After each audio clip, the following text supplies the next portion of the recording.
Eh ben, je pense que les deux progrès majeurs de la médecine, ce sont un, les vaccins, et deux, le savon.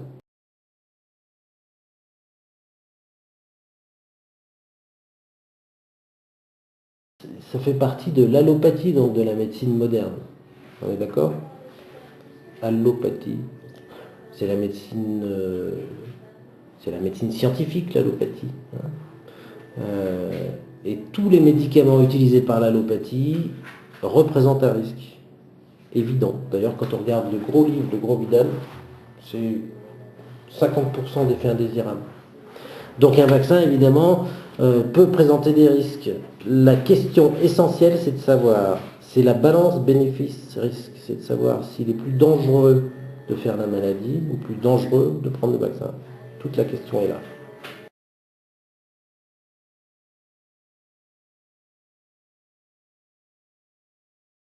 Absolument pas. Je réponds formellement non.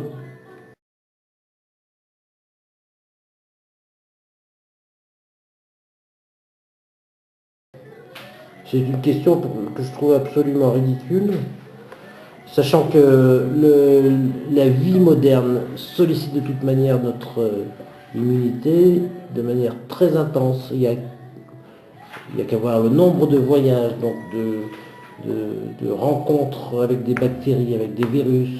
Il y a qu'à voir le nombre de produits qu'on absorbe, qu'on mange par rapport à nos arrière-grands-parents. On multiplie les allergènes. Donc c'est pas trois petits antigènes viraux supplémentaires qui vont aggraver le problème.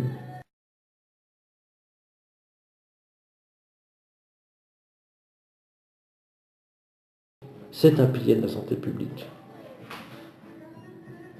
Un danger? Non, si les indications sont bien posées. Balance bénéfice-risque.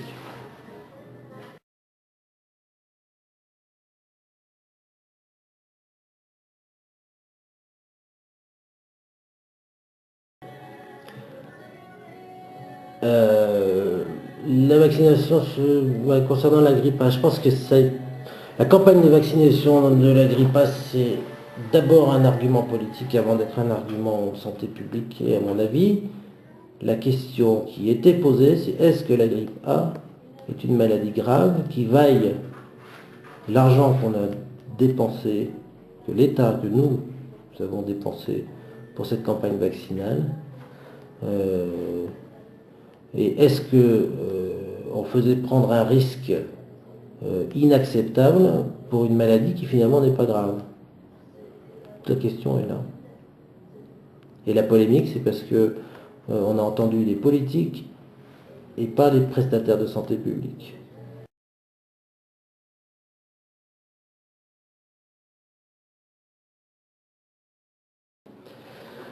La vaccination papillomavirus, qu'est-ce que c'est que le papillomavirus? Donc c'est l'agent responsable, pratiquement tout seul, du cancer du col utérin qui fait en France environ 1500 morts par an. On pourrait presque dire que c'est une quantité négligeable. On n'a que 1500 morts par an parce que les femmes sont surveillées quand on leur prescrit la pilule et qu'on fait des frottis cervico-vaginaux. C'est le cas de la France, c'est pas du tout le cas d'autres pays, notamment les pays en voie de développement. Euh, le bénéfice, c'est que c'est une pathologie qui touche la femme jeune sur ces 1500 décès par an.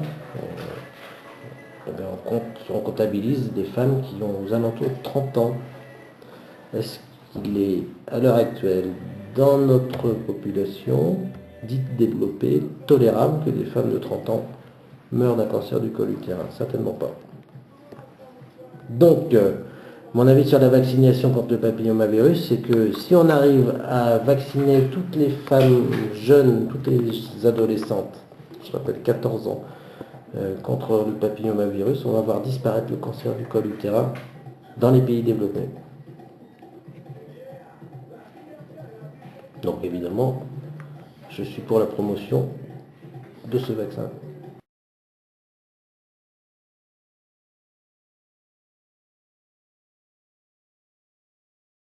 Ah bah oui, on en voit tout le temps. Alors souvent avec des convictions très peu scientifiques, des espèces de croyances qui sont très très mal documentées, et malheureusement on a beaucoup de mal à argumenter face à ces passions. Il faut aussi dire que les Français sont très spécifiquement pénibles en ce qui concerne les campagnes de vaccination. On n'est jamais arrivé à faire des campagnes de vaccination très serrées.